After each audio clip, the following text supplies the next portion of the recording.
Yes. Joining us on the state of the franchise to give us the Royal City update is Mr. Ryan Eakin. Thank you so much, Ryan, for hanging out, taking time on your. I know you've got a very busy schedule as well because you're working with TSN and everything else. Like you just mentioned, it's the calm before the storm as we get NBA playoffs, baseball in the full swing, and of course that NHL thing going to be looming large come playoff time in April as well. Absolutely, no. Appreciate you having me on. I've enjoyed the last few podcasts that you've done with different people on. So excited to come on myself. Nice. So we have to talk a little bit about how you got. I guess what enticed you to become the assistant general manager of the Guelph Royals. I don't know if anything like enticed me. I think it was just throughout the off season. I think as people know, we were looking at a bit maybe of a potential of an ownership change. That didn't happen, and I think once that didn't happen, I think Sean and Adam Fanjoy, who was a part of that process, just relied on my experience both in the league and with the team, and it kind of just popped up, in that way. Adam reached out to me like, "Hey, let's make you the assistant GM." He's like, "If I'm the GM, it makes sense to have you as the assistant because we're the ones running the team on a day-to-day basis," and that's kind of how it happened. And I don't know if this will be that much different than it was last season. I think baseball wise, maybe I'm going after a lot more players than I used to, or whatever, but besides that, I feel like I ran the team a bit last couple seasons with help from people like yourself and Sean and Dino. But Yeah. This season is just a bit more hands-on. No worries. So I guess we got to turn that turns to the player signings and everything else. You guys have been busy working on some things. Of course, you re-signed Connor Morrow, you re-signed Andy Leader, you got back Jacob Cush as well. So those are the three big pieces. Now, of course, then you dropped the big bombshell not so long ago that Liam Wilson is now a Guelph Royal. How did that come to part? Yeah, I mean, that was obviously something that has gone on for, I would say, around 12 months at this point, right? I think Andy and Liam made it obvious to Kitchener that they wanted a fresh beginning, and we were able to, back in June of last year, make an agreement with Kitchener to get Andy, and we just couldn't get a deal done with Liam. So Liam had to sit out the season, and as per IBL rules, if you sit out a season on the inactive list or just on the active roster, you become a free agent. So Liam had the chance to sign anywhere he wanted to, and he picked us, and obviously we were extremely happy. He's one of the first people I reached out to when I became the assistant GM. I said, "Hey, I really hope we can get this done," and he expressed that same interest. So we've been trying to go after Liam for months. We wanted both Liam and Andy. We got Andy, had to wait a bit for Liam, but we're super excited because you go back to his last season. Liam's one of the best hitters in this league. Not only does he have big time power, but I think he walked more than he struck out. He can play first base at an above average rate. So we're just super excited to have Liam. He's a great guy. He's someone that's reached out to me in the past to say he's a big fan of what I do and everything. So super excited to have Liam. Awesome. So I'm not going to tip your hat or anything. I'm not going to force your deck of the cards on the table here, but what are you guys actively pursuing as we get to the middle of March now? Yeah, I mean, we still have a lot of signings to announce. I can certainly say a vast majority of last year's team is coming back, even if we haven't officially signed them or announced them. I am sitting on a lot of player contracts that will save throughout the rest of March and April.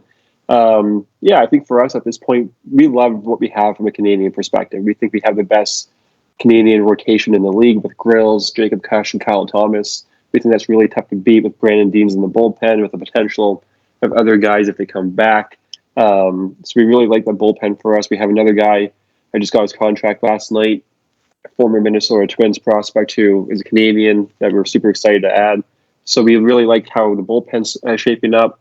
So for us, we just need the imports. I think you look at last year with the Baycats, there's so many reasons why they had the playoff success they had.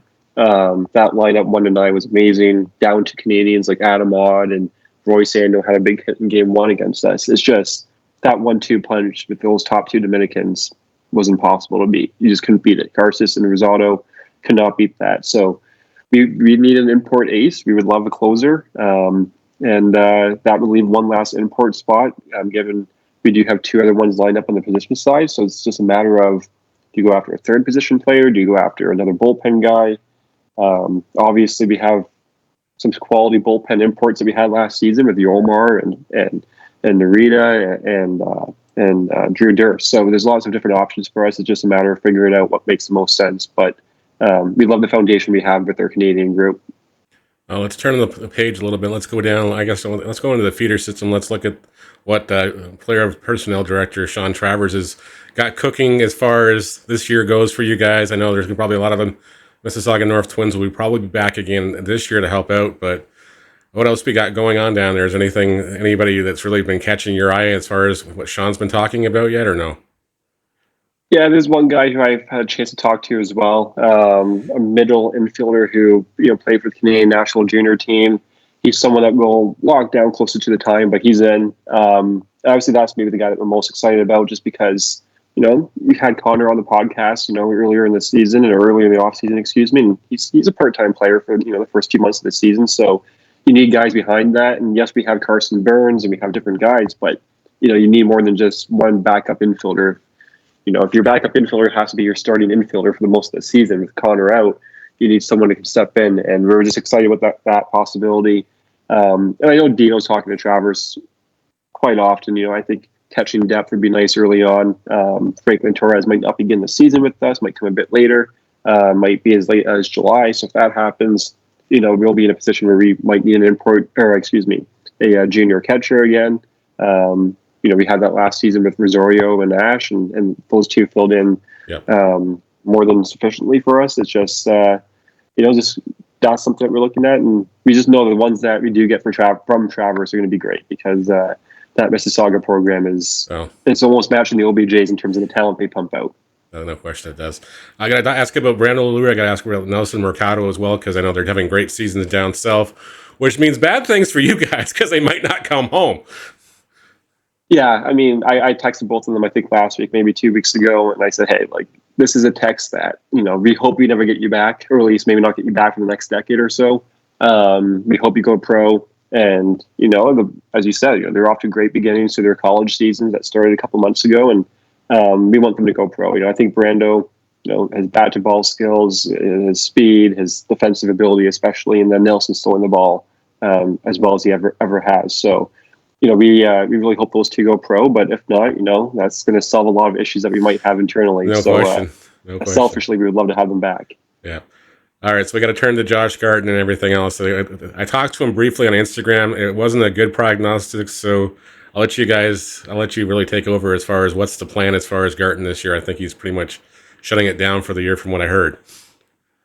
Yeah, Garten was one of the first guys that reached out to me and just told me, what his situation is, and I won't get into details with that just because, it's not something he wants me to or anything like that. But Josh, if he's able to come back, he's going to have a player contract waiting for him. There'd be a Josh Garten contract slot wide open for him, and if he wants to be back, that contract will be sent to him in 2 minutes.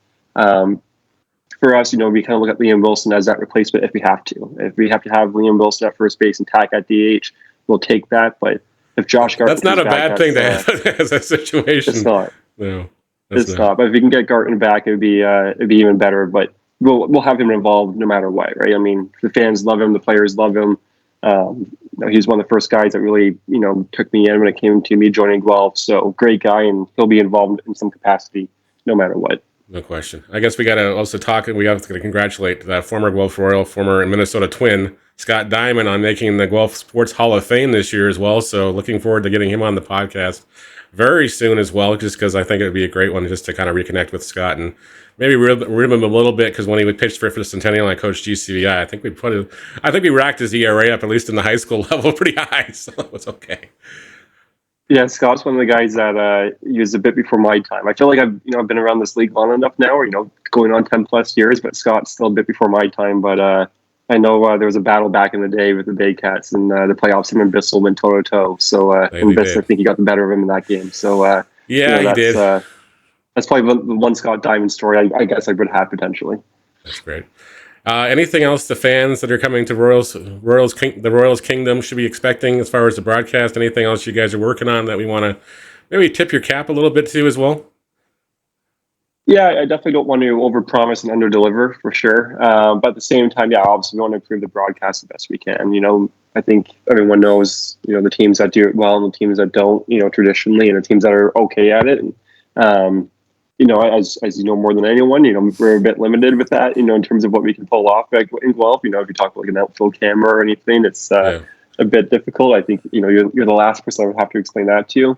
But even something as simple as Monday, and we announced the baseball camp, and that was super exciting for us because that's not something that we've done, at least not since I've been around.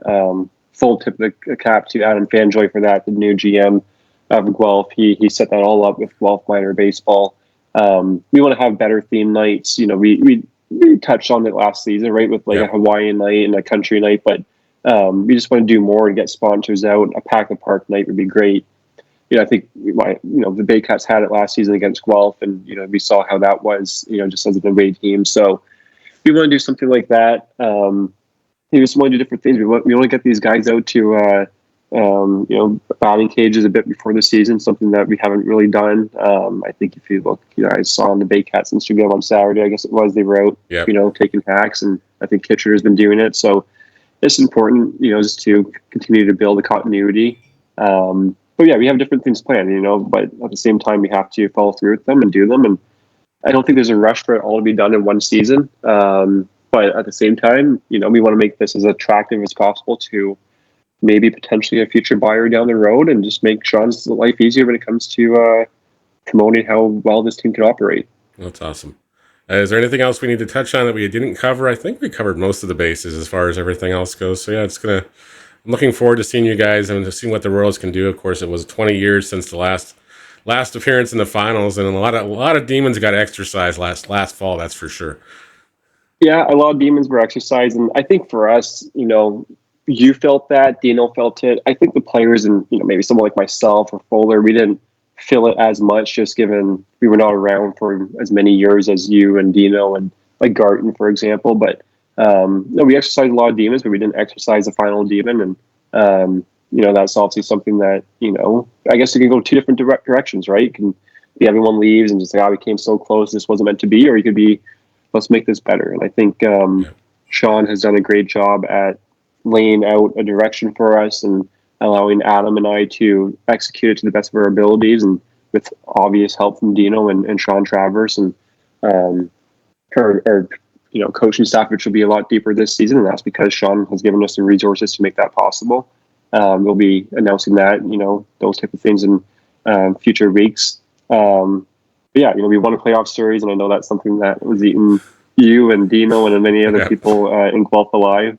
But for us, it's I know I didn't come back to win a playoff series, and I know Sean's not doing this, and Dino's not doing all of his hard work to win a playoff series or make it to the finals and get swept. We want to be the last team standing, and it's not going to be easy. I mean, you look at the things Hamilton has done this off season.